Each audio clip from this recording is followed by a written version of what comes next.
गोटे मधुआ मत हाबुड़े देल मो जीवन नक बंची थाऊ थाऊ उठिकी छड़ारू जाइए नर्क करदेल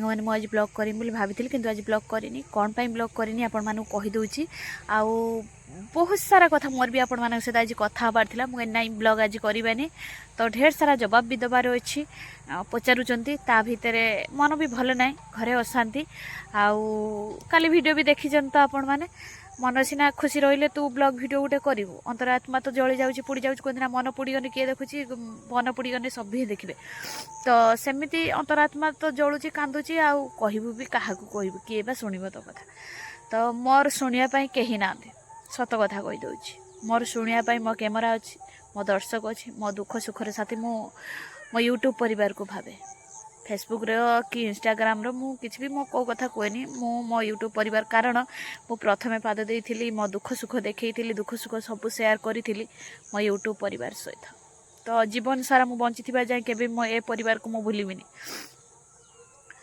तो मु एई परिवार पाई दाना भी टिके पाउछि बंची जदि मु आज 4-5 वर्ष हला भलर जोठी हैरान होउतली गंडे गंडे खाइबा पाई खंडे पिंधिया मो छुआंकर अभाव मेन्टेवा मुझे जो हैरान होती ना ये यूट्यूब परिवार ही मते सेतबले साहा होइथिला मो मुंडर भगवान ए बुद्धि न पुरांतु मो दुख सुख मु देखैबा लोक 5 वर्ष 10 वर्ष लगिकी भी माने एति बाड़ा आसी पारना मु जान मोर सपोर्ट कहीं ना तांकर स्वामी माने स्ट्रंग अच्छी भिडियो स्त्री बन दौरान हूँ छाड़ी दौरान से माने धीरे पूरा ऊपर को उठी जाऊँच धीरे धीरे किए उठुची तो हाईलाइट ऊपर को उठुंट कि मो पाई स्ट्रंग सेमती कहीं ना मु निजे निजे सबकि करके निजे निजे मुझे बाट आसी भी बहुत तो कौन पाई आज मनर अवस्था एमती अच्छी मुझे आज नुह ये 2 दिन 3 दिन है एमती हूँ आ 5 दिन है कहते गले अधिक हूँ 3-4 दिन तो रात घर को आसिले ता भितर 2 दिन काल माने एमती हूँ काली तो आपण मैंने ब्लॉग देखी जानी पी पाई घरे माने सिमित शुइले 6 गले पीक आइले पुणी 11टा आसी पहुँची शुइले पुणी 5टा गले एमती चलती आज भी मुझे भाविली ना सी भल हो आज माने पिया पी करें आमर जो धान उड़ीदेवे पतुड़ी नहीं भी रास्तार पकईदेवे आज आम कम करवा भाभी किंतु नाई सांग मैंने जी जहाँ सी केवे भी सुधरबनी जिते भी चेष्टा कला मुझे थापड़ी थुपड़ी काम ये करदेवी ता भितर घरे जमी अशांति न हो समस्ते शांतिर खुशी रुहतु बहुत चेष्टा करनी किंतु ना सी जहाँ भी हेले घरे जो मोर अशांति छड़ा शांति नाई आउ किए तार जमी अशांतिर मंजी पुणी पुति दौची कि मुंडर भूत पुरे दौची मु भी जानी 2 दिन है धान पिटा है गोटे दिन गला निर्धूम पीउंट शुचन जदि मो कथा विश्वास न हो आपण मैंने ये भिडियोटी देखु देखी सारा मुझे गोटे लोक केमती शुईकी रही आसी केतटा बाजी आपण मैंने निजे देखो टाइम केतटा है सका उठिकी छड़ारू जाइए आसिक 10टा 11टा बेलू पुणी शुईकी रही आसिक एत बड़ है मुझे देखिपारी सब परिया पत्र काटी कुटिकी बागे बुगे आईनी बाबुंदर ये शुई रोसई करमी आपण मैंने निजे टाइम टाक ही देखो 10टारू शुइले दिन मुझे देखिपारे रोसई सब ये कटाकटी करके रखी गैस कढ़ाई बसी जाऊँगी रंधा रंधी करमी खाइमु ना गंडे आत्मा बरंग जहाँ हो मन जहाँ हो गंडे खाई बंचु देखा देखिले तो सांग मैंने केमती गोटे पुरुष लोक होगी घरे सुखी रही स्त्री लोक गोटे घरे बसिया माने इच्छा करूना केमिति खटिमु निज परिवार निजे पोषिमु छुआ पिला मुहर टे खुशी दमु यदि गोटे पुरुष लोक घरे बसे ताने से स्त्री की केते बाधिब मो जगार रहीकि निजे देखंतु स्त्री लोक जे मो भाया परिस्थिति रोथे ना सी मो दुख कष्ट मो जंत्रणा कौन भल से बुझीपारी मुझे जानी सबू भौणी मैंने सम्मान नुहति किसी सीना मत खराब कमेंट दौरान मत गाड़ी दौरान कि मत कि लिखुंट कि मो भाया भी बहुत नारी अच्छा मु कही पारुछि मोर आईडीटे अच्छी बोली मो दुख सुख मो परिस्थिति मु देखई पारुछि किंतु से मानकर पाखरे किछि नाही सोशल मीडिया थ्रू कि मन कथा कहबा पई केही नाही सेथि पई से माने कहि भी पारुनांती बाप माँ ବହୁତ ଥର କହିଲିଣି ଯେ ବାପା ମା ମୋର ଏଇଭଳିଆ ପରିସ୍ଥିତି, ମୋତେ ଏଇଭଳିଆ ଜାଗାରେ ଛନ୍ଦି ଦେଲ, ତମ ଭରସାରେ ମୁଁ ଥିଲି, ମୋତେ କିନ୍ତୁ ବାହାଘର କଲ କେଉଁ ଜାଗାରେ? 10 ବର୍ଷ ତ ବଡ଼ ଦେଖିକି ଦେଲ, ତା ଭିତରେ ବି କ'ଣ କହିବି, ଗୋଟେ ମଧୁଆ ଭାବରେ ମୋତେ ହାବୁଡ଼େଇ ଦେଲ। ମୋ ଜୀବନ ନର୍କ, ବଞ୍ଚି ଥାଉ ନର୍କ କରିଦେଲ।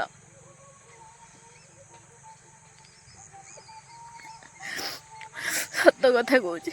ତାପରେ ବି ବାପା କହିଲେ ତୋ ଭାଗ୍ୟକୁ ଆଦୁରିକି, ମା କହିଲା ତୋ ଭାଗ୍ୟକୁ ଆଦୁରିକି ରହିଯା, ତୋ ଭାଗ୍ୟରେ ଥିଲେ ଆମେ କ'ଣ କରିବୁ? ମାମୁଁ ଘର ତ କରିଛନ୍ତି, ଆମକୁ କହିଲେ କ'ଣ ହବ? ସେମାନେ କ'ଣ ଜାଣିନଥିଲେ କି? ୟାଙ୍କୁ କହିଲେ କହିବେ ତୋ ମାମୁଁ ବା ମୋ ସାଙ୍ଗରେ ବସି ପିଅନ୍ତି କଲିକତାର, ତୁ କ'ଣ ଅଧିକା କହୁଛୁ? ତୁ କାଳି ଟେବୁଲ ତୋତେ କେହି ବାହା ହଉଥିଲେନି, ସେଇଥିପାଇଁ ମୋ ବେକର ତୋତେ ଛନ୍ଦି ଦେଇଛନ୍ତି। ଠିକ୍ ଅଛି, ମୁଁ କାଳି ଟେବୁଲ ମୋତେ ବାହା ହଉନଥିଲେ ତ ମୋ ବେକର ଛନ୍ଦି ଦେଲେ।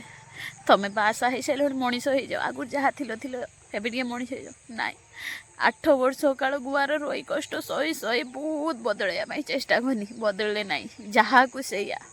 ଘରେ ଆସିଲା ପରେ ଘରେ ଯେତେବେଳେ ରହିନି, ବାପାଙ୍କୁ କହିନି ବାପା ଏମିତିଆ ପରିସ୍ଥିତି, କିପୋର୍ଡ଼ ମୋବାଇଲଟେ ବି ନାହିଁ, ମୋବାଇଲଟେ ଦେଲେ ଭିଡ଼ିଓ 2 ଦିନ ଦେଖିଲା ପରେ ଜାଣିନି ପଇସା କମେଇ ହେଉଛି। ମୁଁ କହିନି ମୋ ପରିସ୍ଥିତି ମୁଁ ଦେଖୁଛି, 8 ବର୍ଷ କାଳ ମୁଁ ନର୍କ ଯନ୍ତ୍ରଣା ସେଠି ସହିଛି ଗୁଆର। ଏଠି ଯାହା ବି ହଉ କିଛି ମୁଁ ଭଲରେ ଅଛି। ବହୁତ କଷ୍ଟ ମୋ ଜୀବନରେ ଯାଇଛି, ସେଇଟା କାଳ ରାତି ମୋ ଜୀବନ ଲାଗୁଛି ବି ନ ଫେରୁ।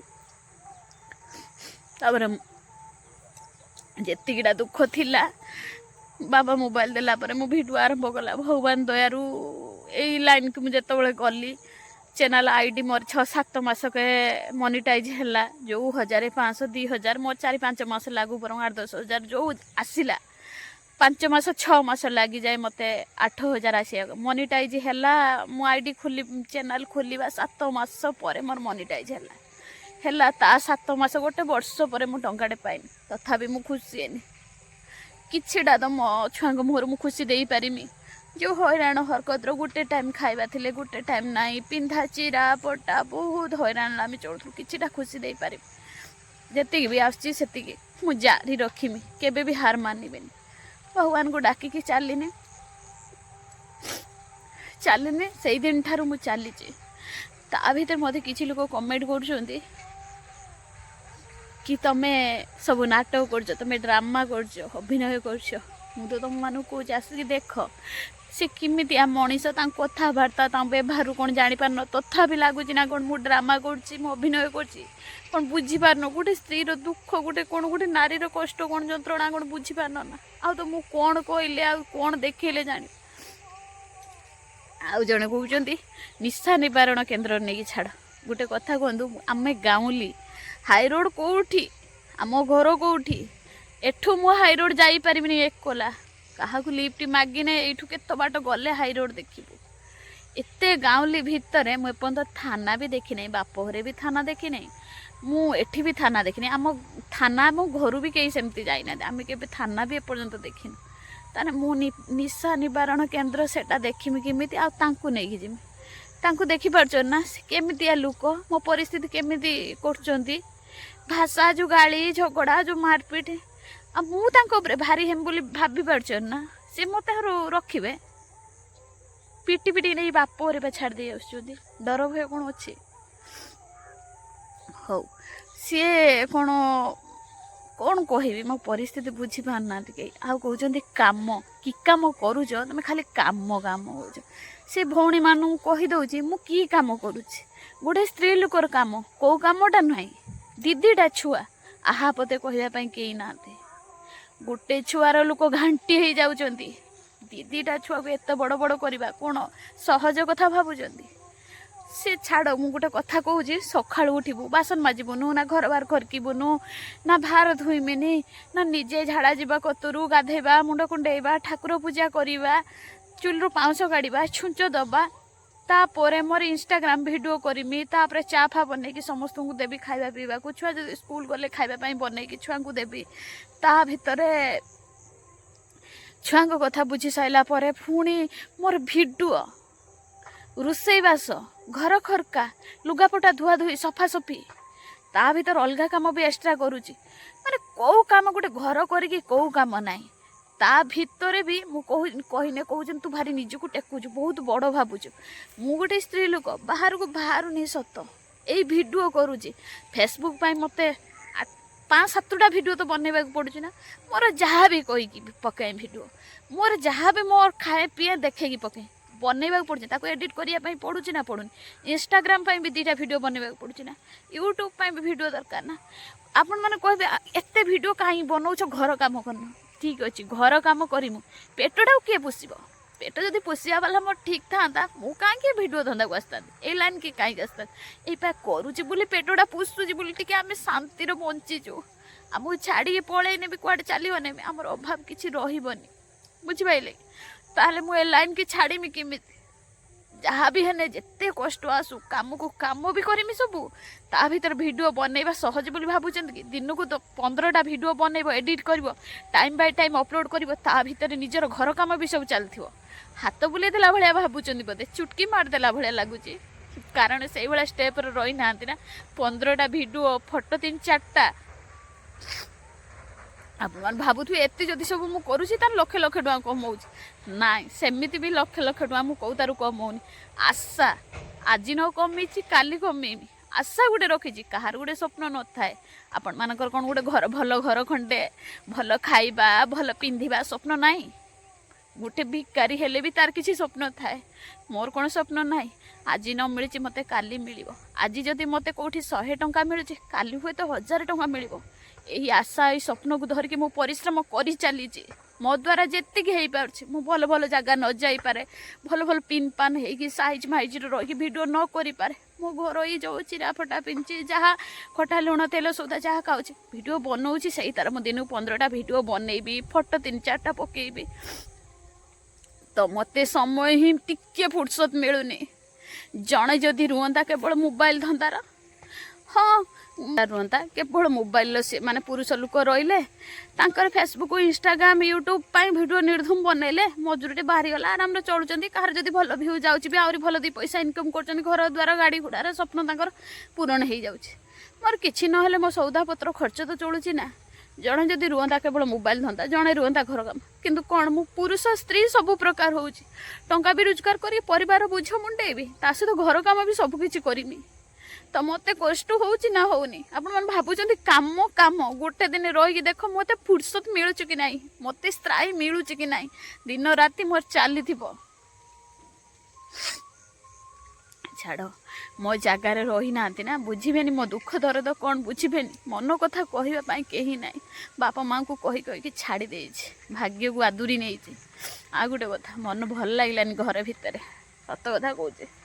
ବହୁତ କଷ୍ଟ ହେଉଛି ମୋତେ ଘର ଭିତରେ, ଭଲ ଲାଗିଲାନି। ଗୋଟେ ପୁରୁଷ ଲୋକ ଶୋଇକି ରହିଛି, ଗୋଟେ ସ୍ତ୍ରୀ ଲୋକ। ମୁଁ ଏତେ ଖଟୁଛି, ମୋ ଜୀବନକୁ ବାଜି ଲଗେଇକି ମୁଁ ଦୌଡ଼ୁଛି, ମୋ ପ୍ରାଣ ପ୍ରଣେ ମୁଁ ଦୌଡ଼ୁଛି। କେବଳ ମୋ ଛୁଆଙ୍କୁ ଭଲ ଭବିଷ୍ୟତ ଟିକେ ଦେମି, ଖଣ୍ଡେ ଭଲ ଖାଇତେ ଦେମି, ତାଙ୍କ ପାଇଁ ଖଣ୍ଡେ ମୁଣ୍ଡ ଗୁଞ୍ଜିବା ପାଇଁ ଘର ଖଣ୍ଡେ, ସବୁବେଳେ ମୋର ଏଇ ଟେନସନ୍ ଅଛି। କିନ୍ତୁ ସିଏ ସିନା ମଣିଷ ହଉନାହାନ୍ତି, ମୋତେ ଟିକେ ସାଥ ଦେଉନାହାନ୍ତି। ସେଥିପାଇଁ ଘରେ ଭଲ ଲାଗିଲାନି ବୋଲି ସାଙ୍ଗମାନେ ମୁଁ ଏଠିକି ପଳେଇ ଆସିଲି। ଆପଣମାନଙ୍କ ସହିତ ମୋ ମନ ଖୋଲା ପଦେ 2 ପଦ କଥା କହିଲି, କାହିଁକିନା ମୁଁ ଆପଣମାନଙ୍କୁ ମୋ ପରିବାର ଭଳି ଭାବୁଛି। ମୋତେ କିଏ ନିଜର ଭାବୁ ନ ଭାବୁ, ମୁଁ ତ ହତଭାଗିନା, ମୋତେ ତ ସବୁ ଘୃଣା କରୁଛନ୍ତି, ସବୁ ଦୂରେଇ ଦେଉଛନ୍ତି। ଆଉ ଆପଣମାନେ ବି କାହିଁକି ମୋତେ ଘୃଣା କରିବେ କି ଭଲ ପାଇବେ? ମୋତେ ବି ଦୂରେଇ ଦେଉଛନ୍ତି ନା।